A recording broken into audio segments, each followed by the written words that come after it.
아멘. 할렐루야. 이제 마태복음도 벌써 이제 반절이 넘어가죠. 이제 15장이 지나고 지금 16장입니다. 반절이 지나고 오늘 16장은 여러분들이 이제 성경을 보실 때 쭉 그냥 읽어나가면서 앞에 거를 잊어버리면 안 돼. 우선은 크게 성경을 봐야 돼. 그러니까 앞에는 지금 바리새인과 사두개인들에 대한 얘기가 나왔죠. 그 뒤로 딱 넘어가면은 그 유명한 마태복음 16장 16절에 베드로가 주는 그리스도시요 살아계신 하나님의 아들입니다 하는 신앙의 아주 반석 같은 신앙의 고백을 딱 하는 장면이 나옵니다. 아울러 바리새인 사두개인들은 예수님을 믿어요, 안 믿어요? 안 믿어요. 안 믿는 거예요. 그런데 바리새인 사두개인들이 하나님을 아주 자기들 나름대로는 열심히 섬기고 아주 충성하고 헌신하고 있다고 생각을 하고 있어요. 그런데 베드로는 어때? 평생은 아니지만 주님을 만나는 그동안까지도 갈릴리 바다에서 그냥 고기나 낚던 어부였다는 말씀이에요.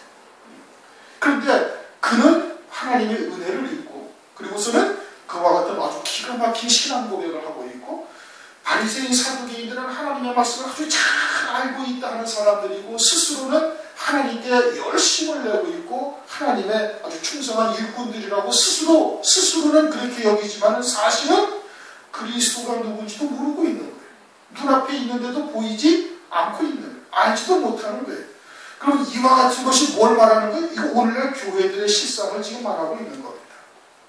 저는 이거를 딱 보면서 얼핏 딱 생각나요. 물론 오늘 이제 13절부터는 아직 이제 상고하지는 않습니다만 이제 16장을 하려고 그러니까 한 번은 쭉 뒤를 읽어봐야 될 거 아니에요. 쭉 보다가 딱 문득 든 생각이 그거예요. 주의 재림의 때에도 하나님 앞에 스스로 이렇게 잘났다고 막 자랑하고 드러내고 하는 사람들은 마지막 때 주의 재림의 은혜를 입을 수 있는 사람들이 못 된다 이겁니다. 그렇잖아요. 베드로처럼 그냥 고기나 잡고 크게 있다가도 하나님의 택하심을 입고 은혜를 입은 자들이 그와 같은 아주 놀라운 신앙 고백을 했다는 것처럼 마지막 때에도 그렇게 될 것을 우리들에게 알려주시는 겁니다. 알려주시는 거예요. 초림은 재림의 그림자예요. 재림 때도 그와 같은 일이 그대로 보여질 것을 나타나게 되어질 것을 이들을 통해서 우리에게 알려주시는 겁니다. 전번에도 한번 그런 말씀을 드렸죠. 왜 나는 접니까 하나님? 이 마지막 때 그렇게 수많은 주의 종들의 가문에 3대째 4대째 주의 종을 배출하고 교회를 아주 크게 하고 막 세상에서도 이름이 나 있고 그런 사람들한테 하나님께서 마지막 때의 비밀을 알려줘가지고 그 많은 사람들을 갖다가 구원의 길로 인도하시면 얼마나 좋겠냐고. 왜 담대히 예수 믿고 앉아있는 저를 갖다가 왜 부르셔가지고 주의 종으로 삼으셨고 하나님께서 그와 같은 은혜를 베푸시는지 이유를 알지를 못하잖아요. 알 수가 없었다는 거예요. 그런데 그건 뭐예요? 하나님의 은혜고 그들은 이미 화인 맞은 양심들이 되어져가지고 아무리 진리를 얘기해줘도 눈앞에 보여줘도 믿지 않는 거예요. 보여줘도 믿지 않는 거예요. 진리가 무엇인지를 얘기를 해줘도 들으려고 하지 않아요. 그리고서는 자기들이 가지고 있는 그러한 잘못된 말씀들에 아주 완전히 젖어들어가지고 좀 격한 표현하면 쩔어 있어가지고 진리를 생수를 먹으려 하지를 절대 않는 겁니다. 여러분들도 하나님의 말씀을 듣고서 얼마나 기쁘고 막 충격을 받고 그래가지고 이 기쁜 마음을 다른 사람들한테 안 전해봤어요? 전해봤어요? 안 들어요.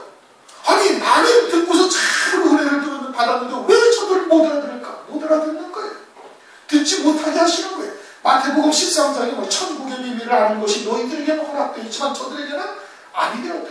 봐도 보지 못하고 들어도 듣지 못하고 깨닫지 못하게 하나님께서 막으셨어요. 왜? 아예 그 근본 자체가 혼잡된 말씀, 다른 예수, 다른 영, 다른 복음으로 완전히 젖어들어 있기 때문에 그런 겁니다.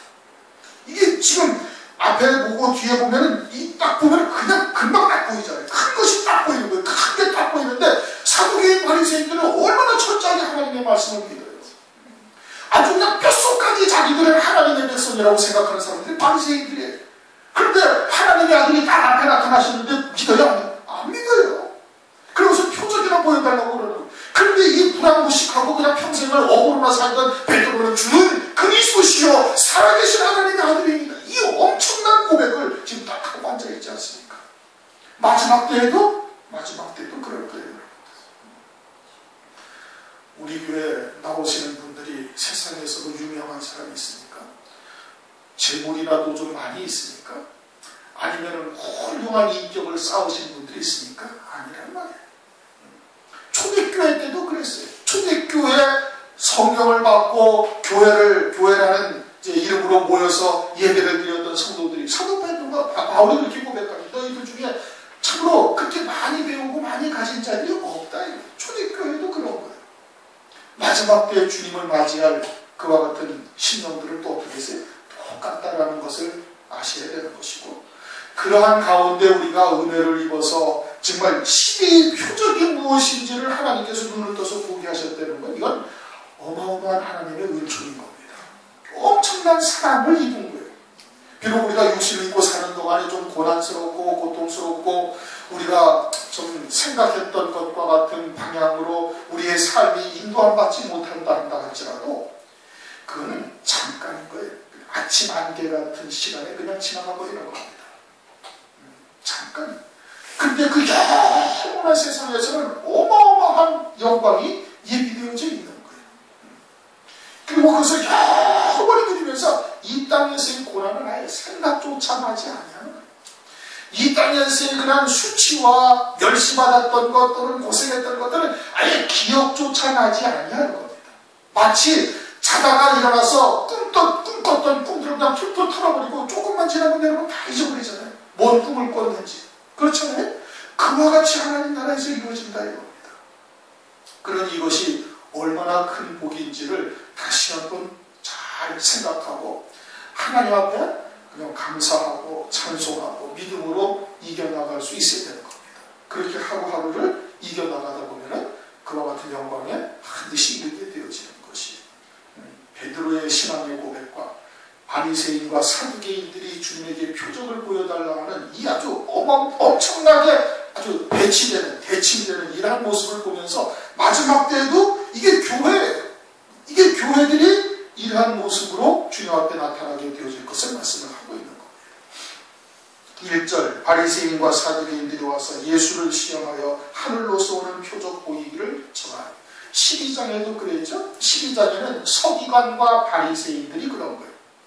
여기서는 바리새인과 사두개인들, 그게 유대인들 가운데 하나님을 잘 섬기고 있다라고 자타가 인정하는 그와 같은 자들이 주님에게 와가지고 표적 좀 보여주세요.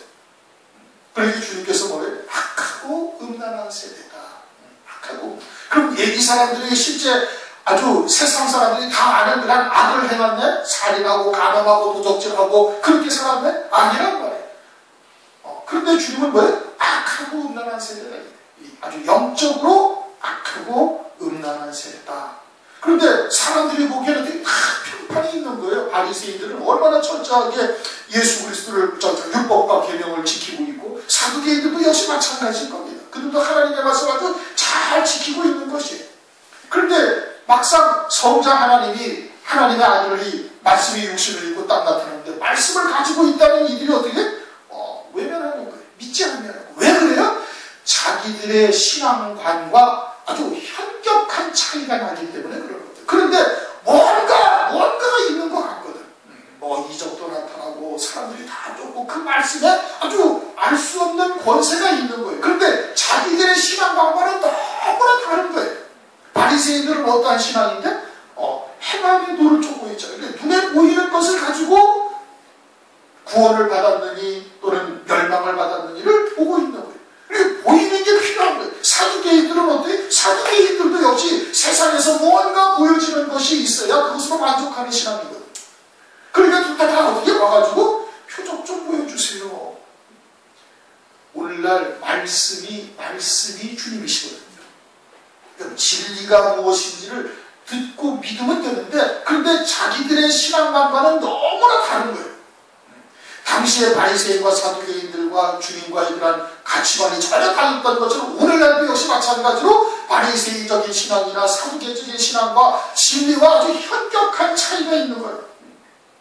오늘도 행함의 도를 쫓고 있는 사람들이 눈에 보이는 것을 찾아요. 주의 성수를 잘했느냐, 하나님 앞에 얼마나 충성하고 헌신하냐, 그런 것을 가지고 신앙이 있다 없다 또는 아주 열심히 하나님께 헌신하고 있다, 안 하고 있다, 이렇게 판단하고 있거든요. 그러다 보니까 이제 더 극단적인 사람들은 어디로 갔어요? 이제 눈에 보이는 표적을 보는 거예요. 은사, 예언 받고, 환상이나 꿈이나 이런 걸 받고, 그래가지고 한 번씩 가서 넘어졌다 와야 뭔가 하나님을 만난 것 같은 느낌이 드는 거예요. 그래가지고 주기적으로 가서 한 번씩 넘어졌다 와요. 주기적으로 한 번씩 가가지고 예언 받아야 와야 돼. 그래야 속이 시원해. 그래야 하나님이 계시다라는 것이 믿어지는 것처럼 여겨지는 거예요. 그래서 그 사람들 다 주기적으로 한 번씩 갔다 옵니다. 다 갔다 오는 거예요. 눈에 보이는 걸 찾는 거예요. 그러니 그들의 신앙관과 진리가 전혀 다른 것이니까 말씀을 믿으면 되는데 믿지를 못하는 거예요. 그래가지고는 표적이나 쫓아다니고 눈에 보이는 것으로 하나님의 축복을, 하나님의 함께 하심을 가늠하는 거예요. 그래서 큰 교회 또는 많이 응답받고 세상에서 부자되고 기타 등등 이런 것으로 하나님의 함께 하시는 것으로 가늠하는 신앙을 가지고 있다 이겁니다. 그러니까 하나님은 하나님 나라를 우리에게 설명을 해주셔요. 그렇죠? 하나님의 나라, 영원한 나라. 그것을 우리의 눈으로 보이지도 않아. 만져지지도 않아. 그것도 갔다 온 사람도 없어. 그런데 그 하나님의 나라를 하나님이 우리에게 설명을 해주시고 말씀을 하시는 것이 성경이다 이겁니다. 그런데 그 보이지 아니하는 영원한 하나님의 나라, 우리는 육신을 입고 있어서 물질의 영향을 받고 있죠. 역사적인 시간대의 영향을 받고 있는데 하나님의 나라는 그게 아니라는 말씀이에요. 영원한 존재요, 영원한 나라라는. 그러니까 아무리 그것을 설명을 해줘도 이 3차원의 세계에 살고 있는 우리들은 그걸 이해를 해야 못해, 받아들이지 못하는 거예요. 우리는 과학적인 근거가 있어야만 이성적으로 받아들이는 거예요. 그런데 영원한 하나님의 나라를 아무리 설명을 해줘도 안 되니까 무엇으로 설명을 해줘요? 이 세상에 있는 것으로 우리에게 설명을 해주시는 거예요. 그게 성경이에요. 그게 성경이에요. 그래서 아브라함을 택하시고 또는 12제자를 택하시고 사사들을 택하셔가지고 하나님의 나라를 그들에게 세상에 있는 것들로 설명을 해주시는 거예요. 그러면 이 성경을 통해서 뭘 봐야 돼? 그 하나님의 나라가 보여야 되는 거예요. 영원한 나라가 보여야 되는 거예요. 그러니까 성령으로 하나님의 기록하신, 성령으로 기록하신 말씀을 봐야 그 나라가 보여요. 그래요? 안 그래요? 이성으로 봐서 연구하고 검토해서 지식으로 봐가지고 이 하나님의 나라가 이 말씀을 통해서 보여요? 안 보여요? 안 보이는 거예요. 보일 수가 없죠. 그러니까 성령으로 저 보이지 아니하는 하나님의 나라를 보이는 세상의 것으로 설명을 해놓은 것이 성경인데, 그런데 그것을 사람의 지식으로 이성적인 논리적인 사고방식으로 봐가지고는 그 나라가 절대 보일 수가 없어요. 그럼 어떻게 봐야 돼? 성령으로 봐야 돼. 성령으로 봐야 이 말씀 안에서 그 하나님의 나라 영원한 세상이 보이는 거예요. 그런데 이 사두개인이나 바리새인은 눈에 보이는 것, 감각적인 것, 만져지는 것을 가지고서 판단을 하고 있으니까 이 하나님의 말씀을 가지고 문자적인 것, 눈에 보이는 세상의 것으로 판단하고 있어요. 그러니 하나님의 가치관과 이들의 가치관이 같을 수가 있어요? 없어요? 절대 같을 수가 없는 거예요. 일치될 수가 없는 거예요. 그러니까 말씀이 욕심을 입고 나타나셔가지고 말씀을 하시는데 그 말씀을 알아들을 수가 있느냐? 못 알아듣는 겁니다. 오늘날도 그 영원한 세계를 이 말씀을 통해서 이야기하면 못 알아들어요. 왜? 전부 다 생활 교훈에 다 쩔어 있는 거예요. 하나님의 말씀은 그저 훌륭한 사람 되는 것이고, 부모에게 충성하고 나라에게 충성하고 부모에게 효도하고 세상에서 도적질하지 아니하고 그래가지고 간음 살인하지 아니하는 이와 같은 말씀으로 다 변질이 돼가지고 생활윤리, 생활도덕, 소위 철학적인 하나님의 말씀으로 다 바꿔버렸대요. 그것이 아니면 어떻게 사두개적 교훈처럼 어떻게 하는 것이 그냥 복받는 말씀, 먹고 사는 문제를 해결해주는 말씀으로 다 변질이 돼버린 거예요. 그런데 그런 사람들한테 영원한 나라를 갖다가 얘기를 주면 알아들어요? 못 알아들어요? 못 알아듣는 거예요. 그럼 네가 진리냐? 그럼 뭔가 한번 보여봐. 네가 진리냐? 그러면 그 교회가 하나님이 함께 하시는 교회가 커져야지, 부흥이 돼야지, 막 능력이 나타나야지. 그렇게 만나는 거예요. 이들과 뭐가 달라요? 하나도 다르지 않은 겁니다. 그러니까 들을 귀를 하나님께서 주셔야 들을 수가 있는 거예요. 누구에게? 베드로와 같은 자들에게 하나님께서 창세전에 택하신 자들에게 그냥 은혜를 베풀어 주는 거예요. 우리의 의가 아니다 이거. 우리가 뭔가 하나님 앞에 잘할 수가 있어서 또는 하나님께서 어떠한 기대를 가지시고 아니다 이거예요. 그냥 하나님의 일방적인 사람이 아브라함을 하나님께서 일방적으로 택하셔가지고 그를 갖다가 25년 만에 아브라함을 갖다가 25년 거의 40년 만에 아브라함을 갖다가 모리아 산에 있는 아브라함으로 만들어 가시는 거예요. 하나님께서. 그냥 하나님께서 은혜를 베풀어 주시는 거예요. 그럼 오늘날 우리들에게는 어떻게? 오늘날 우리들도 마찬가지인 거예요. 오늘날 우리들도 하나님께서 그냥 은혜를 베풀어 주셔가지고 우리에게 그러한 하나님의 사랑을 알게 하시고 그리고 이끌어 가시는 것일 뿐이에요. 그 과정에 그와 같은 믿음의 자리까지 이르게 하시기 위해서 연단하시고 훈련하시고 또 때로는 조금 불쌍하니까 긍휼히 여겨주셔서 조금 편안하게 하셨다가 그러다가 또 한쪽으로 치우치게 되면 하나님께서 한 번 또 확 흔들어 버리시고 그래서 하나님만 보이도록 우리를 갖다가 이끌어 가신다 이겁니다. 베드로가 지금 그랬던 거예요. 그러니까 주는 그리스도시요 살아계신 하나님의 아들이다. 발견하시구나. 이것은 네가 너에게 이것을 알게 하신 것은 하늘에 계신 내 아버지께서 알게 하신 것이다. 아버지께서. 그런데 이 바리새인과 사두개인들은 어땠어요? 그렇게 알게 하지 않으신 거예요. 그래서 악하고 음란한 세대다. 악하고 음란한 세대. 악하다라는 것은 믿지 아니함이 아닌 거예요. 히브리서 3장 11절 믿지 아니하는 악심은 예수님을 그냥 보여주시고 나타나시고 말씀으로 증거하시는데 아들 어떻게든지 믿지 아니하려고 아주 끝까지 악한 마음을 가지고 있는 거예요. 창세에게 어떤 표적을 보여주셨잖아요. 소경이 눈을 뜨고 죽은 자가 살아나고 이게 어떻게 하나님이 아닌 것은 있을 수가 없는 거예요. 오병이어의 이적, 칠병이어의 이적 그건 하나님이 아닌 식으로 있을 수가 없는 거예요. 그런데도 안 믿어요. 그냥 하여튼 어떻게 쓰는지 믿지 아니하려고 막 끝까지 버티고 있는 거예요. 악을 막 끝까지 버티고 있는 거예요. 거기다가 음행을 하여다 영적인 음행을 이들이 육체적으로 음행을 하면 안 한단 말씀이에요. 그러면서 주님께서 뭐라고 신의 표적이 무엇인지 너희들이 분별 못하게 날씨는 안 되니까 눈에 보이는 것 만져지는 것 느껴지는 것은 알아요. 분별할 줄 알아. 그런데 영적으로는 전혀 분별하지 못하는 거예요. 예수님이 이 땅에 오셨을 때 동방의 박사들이 마태복음 2장에 동방의 박사들이 나타나가지고는 유대인의 왕으로 나신 이가 어디 있느냐 우리가 그 이들을 따라 여기까지 왔느니라 그래서 막 온 예루살렘이 소동을 했다. 그래가지고 헤로당이 대제사장들과 서기관들 다 모아놓고 유대인의 왕으로 나시는 이가 어디를 나시냐 베들레헴입니다. 그냥 딱 박사니까 금방 알지 베들레헴입니다. 그러냐? 그러면 어떻게 돼? 베들레헴으로 가봐야지. 그렇죠? 그래가지고 성경에 말씀하신 그 표적대로 처녀가 잉태하여 아들을 낳으리라 그 이름을 임마누엘 하신 그 말씀대로 과연 처녀가 잉태하여 낳았는지를 확인해보면 금방 알 수 있었던 사실 신의 표적이라는 말씀입니다. 모세로 증거한 나와 같은 선지자를 너희들에게 반드시 보내리라 하였던 그 표적이라는 말씀이에요. 갈라디아서 4장 4절에 때가 참에 여자에게서 나게 하시고 율법 안에서 나게 하시되 그래서 여자의 후손으로 딱 오게 하신 것을 눈으로 볼 수가 있다니까. 표적이라는 말씀이에요. 그런데 확인을 안 하는 거예요. 그리고서는 세례 요한이 등장을 합니다.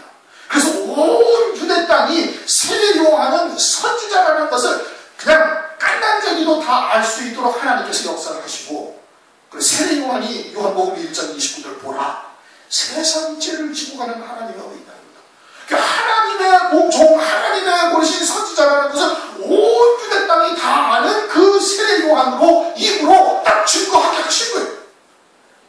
그런데 유대 땅에 있는 모든 유대인들이 믿어야 안 믿는 거예요. 안 믿어요. 신의 표적을 분별하지 못한다 이겁니다. 그러면 마지막 때 초림의 예수님은 그러하다 하시죠. 마지막 때 재림의 때는 어떻게? 재림의 때 유일무이한 표적이 뭐예요? 무화과 나무입니다. 마태복음 24장 무화과 나무. 무화과 나무가 이스라엘이라는 것은 온 세상의 목회자들이 다 아는 사실이에요. 그러면 말세가 되었어요. 이제는 그 세대가 지나면은 주님이 재림하신다 그렇게 말씀하셨어요. 그럼 그 세대가 얼마냐? 성경에 보면은 정확하게 답을 말씀하고 있어요. 창세기 15장에서는 100년이 한 세대고 시편 90편 20절에 가면 70년 내지 80년이 한 세대고 그것이 예레미야에 보면 70년이 한 왕의 세대다. 그래서 70년 동안 바벨론의 포로 생활을 하게 하셨어요. 그러면 이스라엘이 독립한 지가 지금 몇 년 됐어요? 66년 됐어요. 1948년에 독립을 했죠.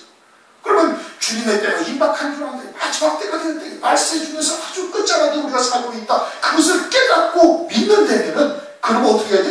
야 이거 좀 주님이 재림하실 때가 되는데 어떻게 해야 주님의 재림을 맞이할 수 있느냐. 그러면 기름 준비하면서 처녀가 뭐냐 한 밭에서 여자들이 매를 갈고 있다가 하나는 들고 올라가고 하나는 버리동을 나온다. 이게 도대체 무슨 뜻이냐. 마지막 때 이루어질 말씀이 뭐냐. 요한계시록의 마지막 때인데 이게 무엇 말씀이냐. 통곡하며 애통하며 하나님께 부르짖으며 주님의 뜻을 구해야 되는 게 당연한 거 아니겠습니까? 그런데 오늘날 교회가 누가 그렇게 하고 있냐? 누가 마지막 때가 되어졌다고 기름 준비한 다섯 때가 무엇인지를 갖다가 궁금해하며 그것을 가지고 하나님께 부르짖는 자가 누가 있느냐고? 없어요. 때가 다 됐는데 시대의 표적은 분별하지 못하는 거예요. 지금 마지막 때가 되었는데 주님이 오실 때가 다 되었는데 그 세대가 지금 다 끝나가고 있는데 물론 주님이 정확하게 언제 오신다 말씀은 없죠. 그러나 아주 임박한 때를 우리가 살아가고 있어요. 그것이 온 세상의 환경적으로도 다 이미 이루어져 가고 있다 이겁니다. 이루어져 가고 있는 거예요. 얼마 전에 그 중국 선교사를 얘기했던 선교사를 지난주에 만났어요. 그런데 그분도 하는 얘기가 빅브라더가 이제 등장해도 이제 다 때가 다 됐다 이겁니다. 아는 거예요.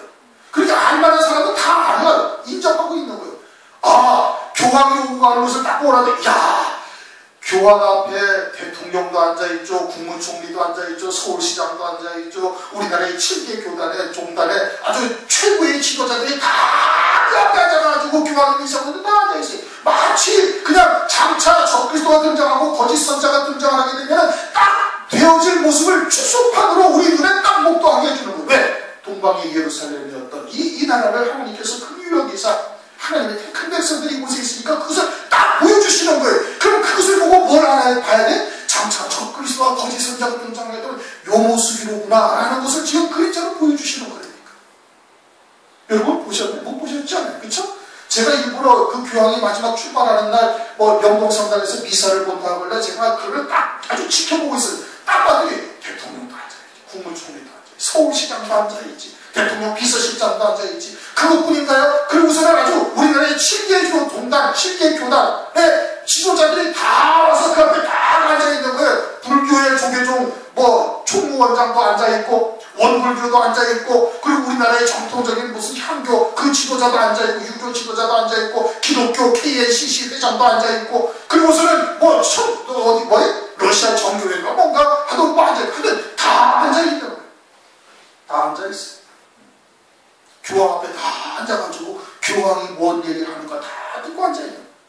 이 축소판 장차 환란이 딱 시작이 되어지면은 딱 이렇게 되어질 것을 우리에게 딱 그림자로 계시해 주는 거예요. 그렇게 시대의 표적을 알 수가 있어요, 없어요? 알 수가 있는 거예요. 영적인 안목만 있으면 누구든지 다 볼 수가 있는데 이 표적을 오늘날 봐요, 못 봐요? 전혀 못 보고 있는 거예요. 아무도 모르는 거예요. 그리고서는 그냥 마냥 앉아있는 거예요. 그리고서는 교회는 환란 걱정할 거 없다. 환란 되면 교회는 다 휴거될 것이고 아니면 환란이라는 것은 그저 상징적인 것이고 천년왕국도 상징적인 것이고 다 필요가 없다 이거예요. 상징적 해석을 해가지고 다 그냥 뭉개버리는 거예요. 하나님의 말씀. 그것도 요한계시록이라는 성경의 결론을 다 그냥 무시해버리는 이러한 시대를 오늘날 우리가 살아가고 있는 거예요. 악하고 음란한 세대가 표적을 구하나 요나의 표적밖에 보여줄 표적이 없다. 그 요나의 표적은 뭐예요? 그는 밤낮 사흘 뒤에 요나가 큰 물고기 뱃속에서 나온 것이 표적이에요. 그렇죠? 그러니까 그거는 나흘째 되는 날이에요. 그러니까 이제 이걸 가지고서 우리가 이제 마태복음 12장에서도 상고했습니다. 그리고 주님의 부활이 나흘째 부활했다. 이렇게 주장하는 기가 막힌 참 사람들도 있으니 이게 참 웃지 못할 일이죠. 주님이 바로 뒤에 말씀하신 21절 제3일에 살아나야 할 것을 제자들에게 비로소 말이죠. 주님은 3일 만에 부활하신 거예요.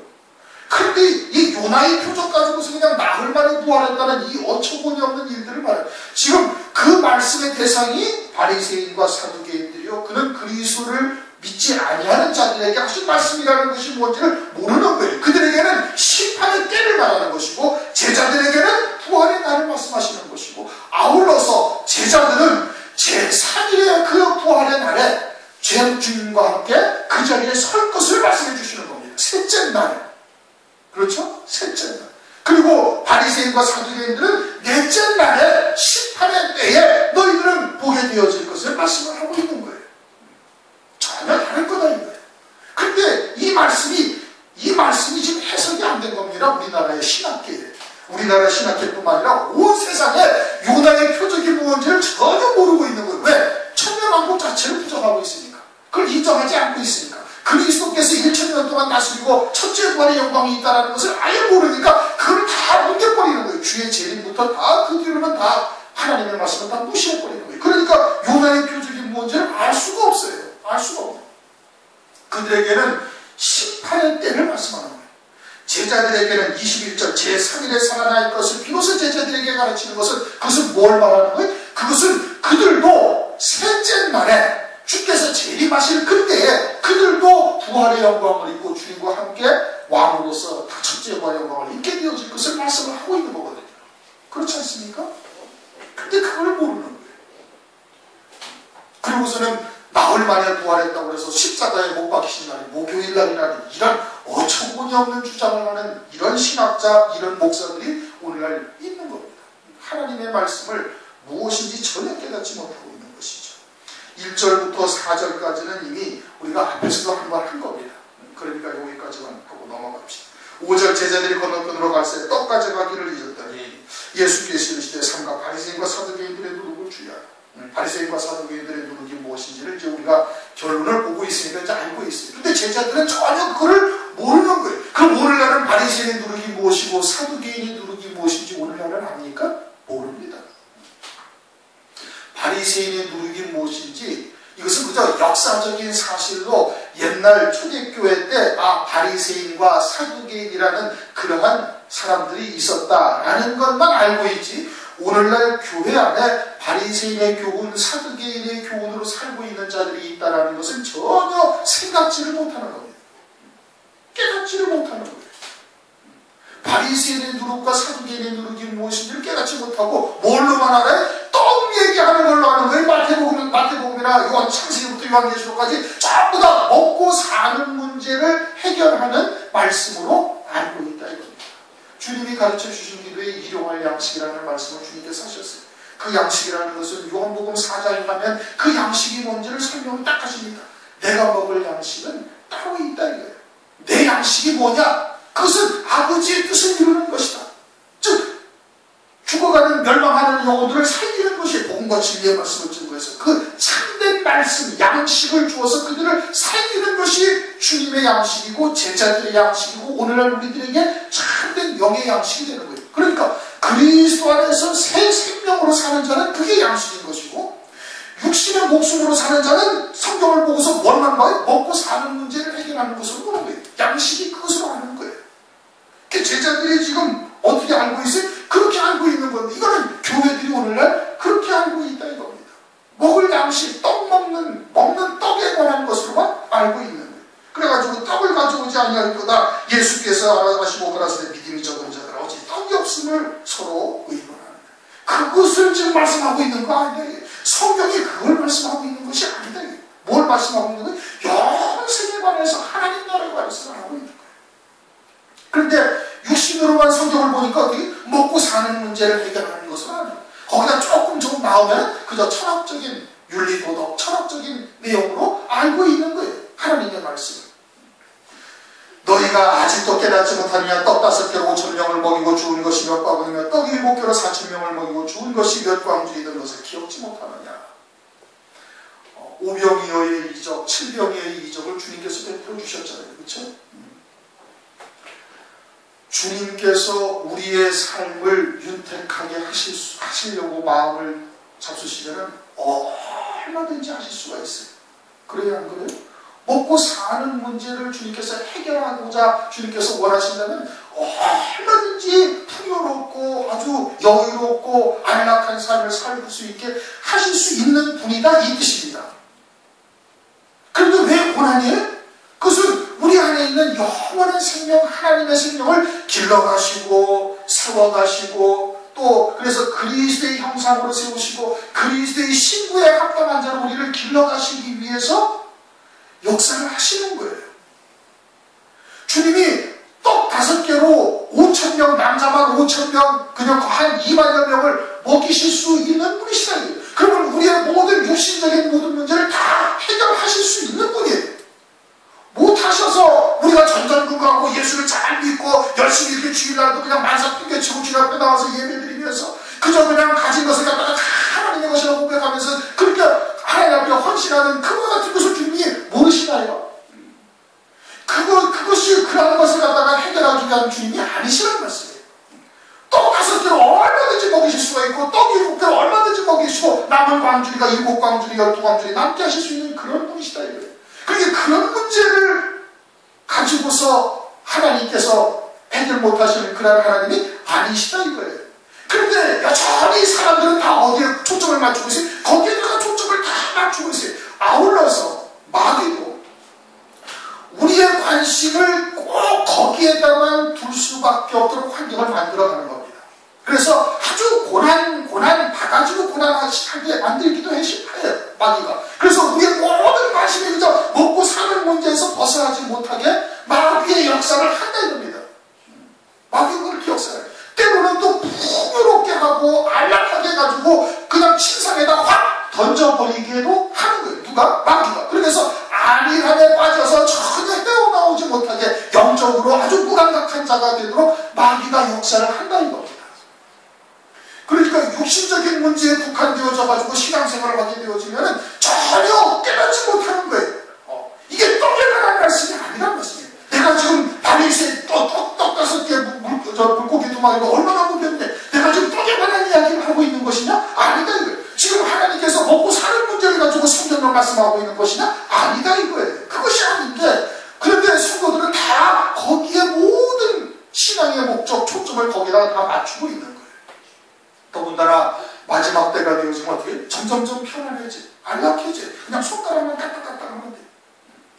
옛날에는 라디오만 있어도 그냥 라디오를 갖다가 거실이 아니라 대청마루에다가 딱 높은 데다 탁 걸어놓고 라디오를 틀어놨어요. 옛날에는 여러분들 어릴 때는 청년들은 모르죠. 그때는 라디오도 없었어요. 그래가지고 스피커를 갖다가 온 동네 사방에 스피커를 연결해가지고 방송도 딱 하나만 나오는 그것만 우선 듣고 있는. 그러다가 라디오가 나왔어. 그 다음에는 뭐가 나와? TV가 나와.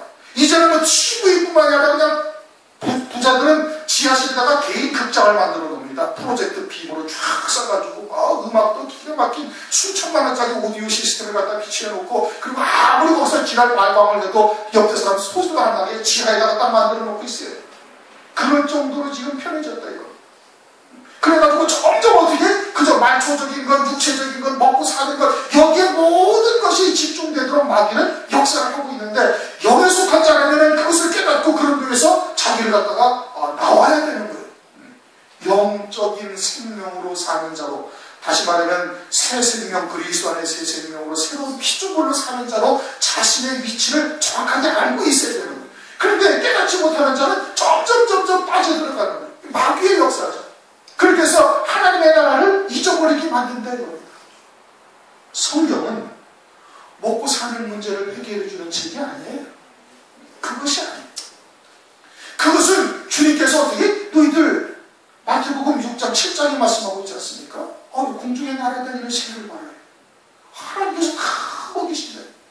드레핀, 들국화, 백화파 하나를 말해요. 하나님께서 다 입히지 아니하시나? 그런데 하물며 하나님의 생명을 가진 너희가 뭐냐? 그런 것은 너희들을 구할 것이 아니라 다 이방인들이 구하는 것이다. 너희들은 먼저 그의 나라와 그의 의를 구하라 이거예요. 하나님의 뜻이 무엇인지 하나님께서 우리를 향하신 하나님의 뜻을 우리가 어떻게 열매를 맺어 살아갈 것인지 그것에 대해서 너희가 모든 관심을 가지라 이겁니다. 디모데후서 2장에 그리스도 예수의 좋은 군사로 우리는 모집을 받은 거예요. 좋은 군사로. 그들은 어떻게 한다? 자기들의 생활에 얽매이지 않는다 이겁니다.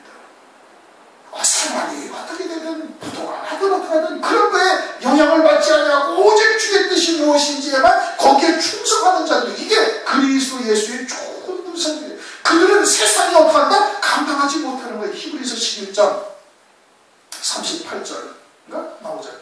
이런 자들은 세상이 감당치 못하는 거예요. 그들을 갖다가 신속히 하려고 막 고난을 주고 환난을 줘도 그들이 꿈쩍도 안 하고 또는 풍요롭게 해줘도 그들이 그냥 그런 안락함에 빠져 지내지 아니한다 이거예요. 그리고서는 오직 새 생명으로 그리스도 안에 새 생명으로 새 피조물이 되어져서 이제는 내가 산 것이 아니라 내 안에 그리스도께서 사신 것과 같은 믿음의 삶으로 하나님의 말씀을 믿는 믿음으로 그렇게 살아가는 거예요. 그러니까 그들은 그리스도 예수의 좋은 군사들이요. 그들은 세상이 감당치도 못한다 이거예요. 사도 바울도 갈라디아서 6장에 말씀하고 있지 않습니까? 세상이 내게 대하여 복밖에 없고, 나도 또한 세상에 대하여 아예 못을 박혀버린다 이게. 그래서 세상이 내게 관계할 것이 없는 거예요. 세상이 내게 어떻게 하든지 고난으로 다가오든지 환난으로 다가오든지 아니면 부유로움으로 나를 갖다가 실족케 하려고 푹 빠지게 하더라도 할지라도 그런 것이 내게 아무런 상관이 없다 이겁니다.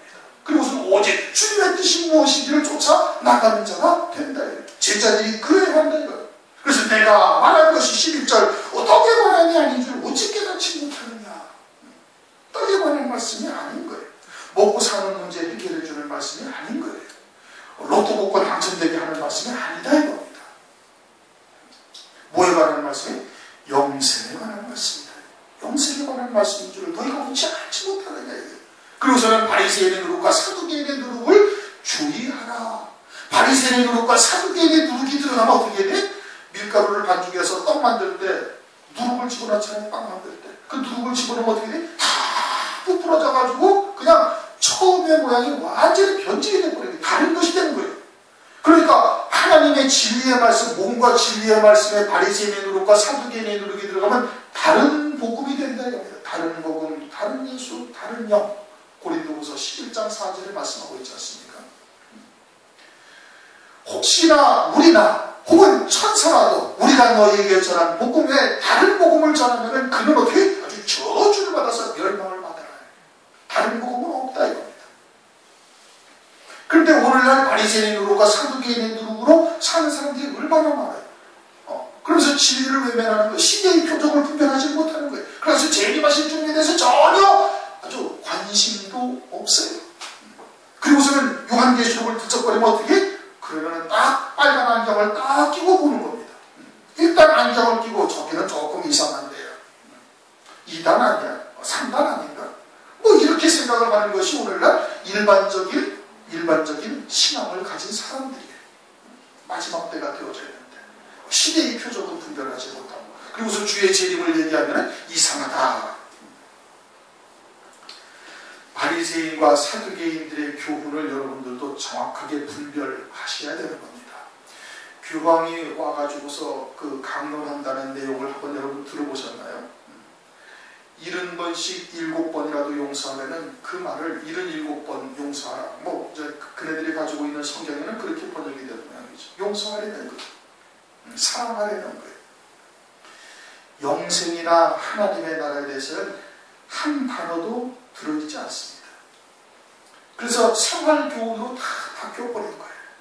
오늘날 교회의 설교가 하나님의 말씀을 빙자하여 하는 말씀이 영생에 관한 말씀이 전혀 들어있지 않아요. 하나님 나라에 대해서는 전혀 깜깜하고 그리고서는 인간들이 이 땅에서 육신을 입고 어떻게 살아가야 할 것인가 하는 생활교훈의 문제, 갈등을 어떻게 해소할 것인가, 앞날에 대한 근심, 앞날에 대한 불안, 염려 이런 것을 어떻게 해소할 것인가, 가족 간의 갈등을 어떻게 하면 잘 해소하고 행복한 가정을 만들 것인가, 어떻게 하면 세상에서 복을 받아서 아주 재물의 권세를 누리면서 살아갈 수 있을 것인가, 뭐 기타 등등 전부 다 그와 같은 세상의 생활교훈으로 다 바뀌어져 버린 거예요. 그래서 조금 고상하면 뭐 철학적인 이야기를 하고 윤리 도덕과 같은 이야기를 하고. 그런데 골로새서 2장 8절에 뭐라고 그래? 철학과 헛된 속임수로 누가 너희를 노략할까? 주의하라. 세상의 초등학문이다. 그런 것을 쫓는 자들은 이것은 그리스도를 섬기는 것이 아니다. 자기들은 그리스도를 섬긴다고 하고 자기들은 하나님을 잘 섬기고 있다고 말하고 있는 거예요. 그리고서는 자타가 그렇게 인정들을 다 해주는 겁니다. 바리새인과 사두개인들과 다른 바가 하나도 없어요. 사두개인? 그들은 천사도 없고 영도 없다. 그러나 오늘날 교회들이 천사가 없다, 하나님 나라도 없다, 부활도 없다 하지 않습니다. 그러나 사두개인과 같은 교훈으로 살고 있으면 그들은 사실은 하나님 나라를 부정하는 자들이다라는 것을 이들을 통해서 보여주시는 겁니다. 사두개인의 교훈은 어떠한데? 열심히 하나님의 말씀을 잘 지켜야만 이 땅에서 복을 많이 받는다. 그래서 사두개인들은 재물이 많은 자들이 많았어요. 재물이 많은 자들이 사두개파인 겁니다. 그래서 그들은 재물이 권세고 재물을 많이 가지고 이 땅에서 안락하고 평안한 삶을 누리는 것이 이것이 곧 천국이다. 하나님의 말씀을 잘 지켜가고 구제하고 선행을 하면서 받는 복이다. 이렇게 여기는 겁니다. 마찬가지로 오늘날 먹고 사는 문제를 해결하는 말씀으로 하나님의 말씀이 변질되지 않았습니까? 오중복음과 무슨 삼박자 축복이라는 기가 막힌 논리를 갖다가 개발해가지고 교회가 부흥되어지니까 이제는 뭐 장로교고 원교고 할 것 없이 전부 다 그것을 딱 받아들여요. 왜? 교회 부흥이 평생의 소원이니까. 큰 예배당 짓고 큰 차 타고 다니고 그리고서는 사람들한테 존경받는 것이 그것이 평생의 소망이니까, 로망이니까. 그러니까 어떻게? 그걸 갖다가 다 받아들여가지고서 뭐 장로교고 원교고 할 것 없이 전부 다 그 사상을 다 받아들이는 겁니다. 그래가지고서는 심지어는 목사가 쓴 책이 어떤 책이 있느냐? 부자 되는 법을 목사가 썼어요. 부자 되는 법. 천국에 이르는 길이 무엇인지를 좀 써야 될 터인데 하나님 나라가 어떻게 생겼는지 어떤 영광을 예비해 놓았는지 장차 영원히 누리게 되어질 복이 무엇인지 성경의 결론이 무엇인지 이런 책을 써야 되는데 부자 되는 법을 목사가 책을 썼다니까요. 이 기가 막힌 노릇이잖아요. 그 경제학자가 써야 할 책이지 목사가 쓴 책이 아니다 이게. 근데 그런 책을 목사가 쓰고 있는 거예요. 그렇게 사두개인의 교훈과 바리새인들의 교훈이 얼마나 많이 우리나라 교계 아니면 전 세계 교계에 팽배해 있는지 여러분들이 알아야 되는 겁니다. 그러니까 마지막 때가 누구의 때와 같다? 노아의 때와 같다예요. 사람들이 먹고 마시고 시집가고 장가가고 있으면서 홍수가 나서 저를 다 멸하기까지 깨닫지 못하니라. 모르는 겁니다. 죽어가면서도 모르는 거예요. 하나님의 진노의 심판을 받으면서도 이게 하나님의 진노의 심판인지도 모르고 다 멸망당하는 겁니다. 지난번에도 말씀을 드렸죠. 순교하는 자들이 예수의 증거와 하나님의 말씀을 인하여 하나님께 목배임 받는 자들이 그 세상의 공공의 적으로 딱 매도돼가지고 죽임당하는 거예요. 그들이 하나님의 말씀을 인하여 목배임 받는다고 인정하는 것이 아닌 건 그게 아닌 거예요. 그게 아니라는 말씀이에요.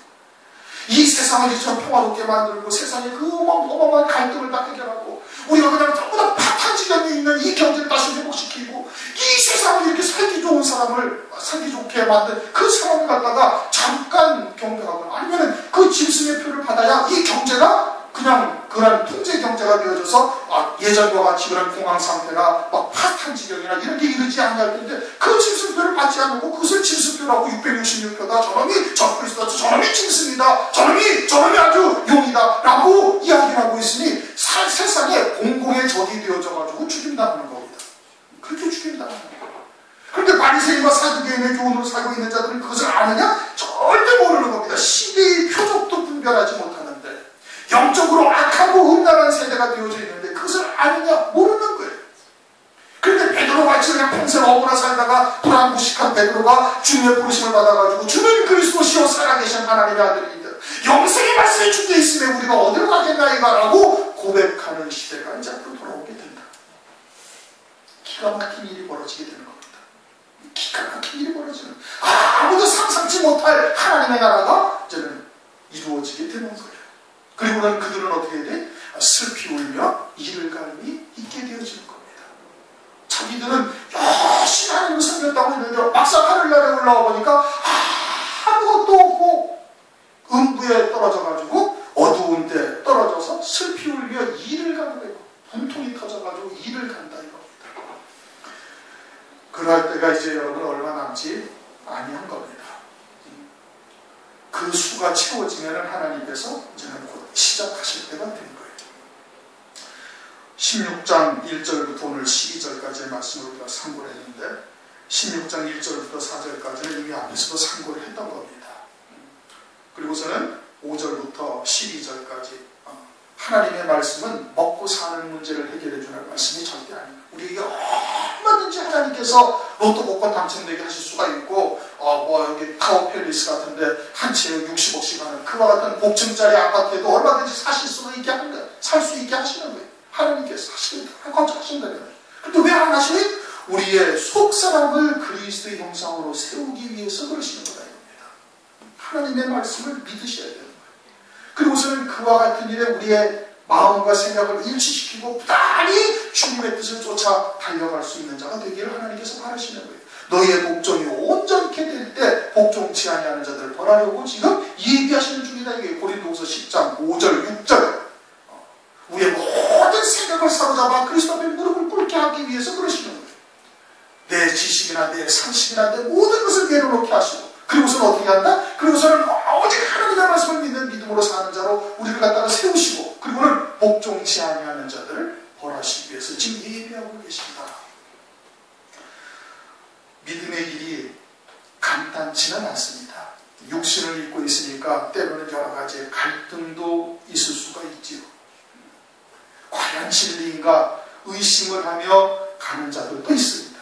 성경이 말씀하고 있잖아요. 왜 의심하였느냐, 이 믿음이 적은 자들. 우리가 창세기를 지난 금요일날 상고했죠. 그 일생을 다 맞춰 이제 내일 모레 죽을 때가 다 된 야곱이 나의 나무로부터 지금까지 나를 길러오시고 모든 환난 가운데서 나를 구원하신 그 하나님이시다 이겁니다. 그들에게 그의 후손들을 부탁하고 있어요. 하나님께 간구하고 기도하고 있어요. 일생을 다 살아보고 나니까 하나님이 나를 여기까지 오게 하셨구나. 모든 환난도 하나님 은혜 안에서 나를 길러가시는 역사였구나. 이걸 깨달은 거예요. 그러면 우리에게 다가온 여러 가지의 일들을 우리는 어떻게 받아들여야 돼? 그렇게 받아들여야 돼요. 그것이 정답입니다. 일생을 살아온 야곱이 고백한 거예요. 하나님이 누구신지를 말씀을 하고 있습니다. 그러면 우리도 그것을 믿음으로 받아야죠. 감사하시고 찬양하시고 기뻐하시고 더 적극적으로 하나님의 큰 은혜를 입는 자가 되시기를 주님의 이름으로 축원합니다. 우리 동서가 잠시 기도하십니다.